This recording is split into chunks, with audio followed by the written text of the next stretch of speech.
Hello everyone. आज की इस वीडियो में हम लोग देखने वाले हैं वेदों को, जिसमें हम लोग पिछले वीडियो में देखे थे ऋग्वेद। और ऋग्वेद में हम लोग देखे थे कि ऋग्वेद में 10 मंडल हैं, 1028 सूक्त हैं और 10,462 ऋचाएँ हैं। वहीं ऋग्वेद में अगर बात की जाए, तीसरे मंडल में प्रसिद्ध गायत्री मंत्र, नौवें मंडल में देवता सोम का वर्णन, आठवें मंडल के रिचित लिखित रेखाओं को खील बोला जाता है। वहीं 10वें मंडल में पुरुष सूक्त का वर्णन देखने को मिल जाएगा। इंद्र की बात की जाए तो इंद्र शब्द 250 बार ऋग्वेद में दोहराया गया है। वहीं 200 बार है जो अग्नि शब्द का वर्णन आपको देखने को मिलता है। वहीं ऋग्वेद की बात की जाए तो ऋग्वेद के दो ब्राह्मण ग्रंथ कौस्तुकी और ऐतरेय हैं। ऋग्वेद की एकमात्र जीवित शाखा शाकल शाखा है। तो यहाँ तक हम लोग देखे थे ऋग्वेद की। आज की इस वीडियो से हम लोग स्टार्ट करने वाले हैं यजुर्वेद। और यजुर्वेद की बात की जाए तो यजुर्वेद में आपको मंत्र और बलि के नियमों का आपको संकलन मिलेगा। तो यजुर्वेद किसके लिए है? मंत्रों और बलियों के लिए। और मंत्रों की बात की जाए तो एक पंथ रचना है, और बलि वही है जो गंध रचना है। और यजुर्वेद ही एकमात्र ऐसा वेद है जिसमें गंध और पंथ दोनों रचना है। तो यजुर्वेद एकमात्र ऐसा वेद है जिसमें गंध और पंथ दोनों रचना है। यजुर्वेद के पुरोहित को अधर्वी बोला जाता है।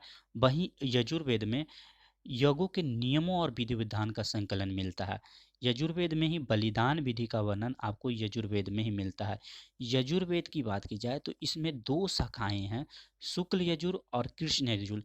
शुक्ल यजुर की बात की जाए तो वाज्यसेन संहिता की शाखाएं भी कहा जाता है शुक्ल यजुर के।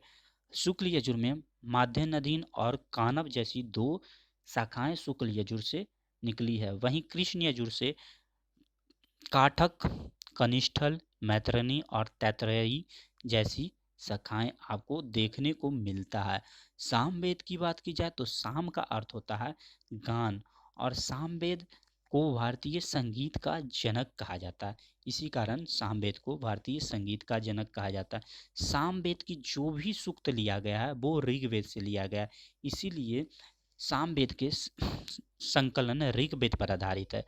और सामवेद में 1810 सूक्त हैं, वो है जो ऋग्वेद से लिया गया। सामवेद की शाखाएं की बात की जाए तो कैमुत, रायायनी और जैमिनी जैसी शाखाएं हैं। और जैमिनीय को ही तलवरकार बोला गया है। अगर बात की जाए सामवेद की तो सामवेद का ब्राह्मण ग्रंथ पंचविश और जैमिनी है। सामवेद का ब्राह्मण ग्रंथ पंचविश और जैमिनी है। सामवेद को पुरोहित को उद्धात्री बोला जाता है। अगर बात की जाए सामवेद और यजुर्वेद, एक दो ऐसे वेद हैं जिसमें किसी भी ऐतिहासिक घटना का वर्णन आपको नहीं मिलेगा।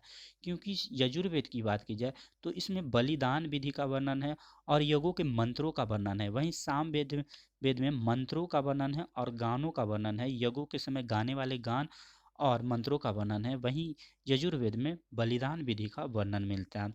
अगर बात की जाए अर्थववेद की तो अर्थववेद के रचनाकार हैं जो अर्थव ऋषि को माना जाता है। और अर्थव वेद में बात की जाए तो इसमें है जो 731 मंत्र आपको देखने को मिलता है। और अर्थवेद एक पंथ रचना है। पंथ मतलब होता है गान वाली रचना। जैसे सामवेद पंथ रचना थी, वैसे ही अर्थवेद में भी पंथ रचना है। और इसमें है जो पंथ रचना है जो 6000 पंथ हैं। इसमें 6000 पंथ हैं और बाकी इसमें है जो मंत्रों की संख्या 731 है। यदि बात की जाए अर्थवेद में तो इसमें कन्याओं के जन्म की निंदा की गई है। अर्थवेद की कुछ मंत्र तो ऋग्वेद से भी प्राचीनतम है, लेकिन इसमें कन्याओं का जन्म की निंदा की गई है। और अर्थवेद में अंधविश्वास भरी बातें अर्थवेद में देखने को मिल जाएगी। जो अभी सामान्य मनुष्य का विचार में कुछ अंधविश्वास है, वही अंधविश्वास अर्थवेद में भी आपको देखने को मिल जाएगा। पृथ्वी सूक्त अर्थवेद से पृथ्वी सूक्त है जो अर्थवेद का प्रतिनिधि सूक्त माना जाता है। और बात की जाए इसके पुरोहित को तो अर्थवेद के पुरोहित को ब्रह्मा बोला जाता है। वहीं यजुर्वेद के पुरोहित को क्या बोला जाता है? अथर्वयु बोला जाता है। इसकी शाखाएं हैं जो अर्थवेद की शाखाएं की बात की जाए तो सैनक और पैम्पलाद जैसी दो शाखाएं हैं। सभा और समिति की प्रजापति की दो पुत्रियां अर्थवेद में बोला गया है।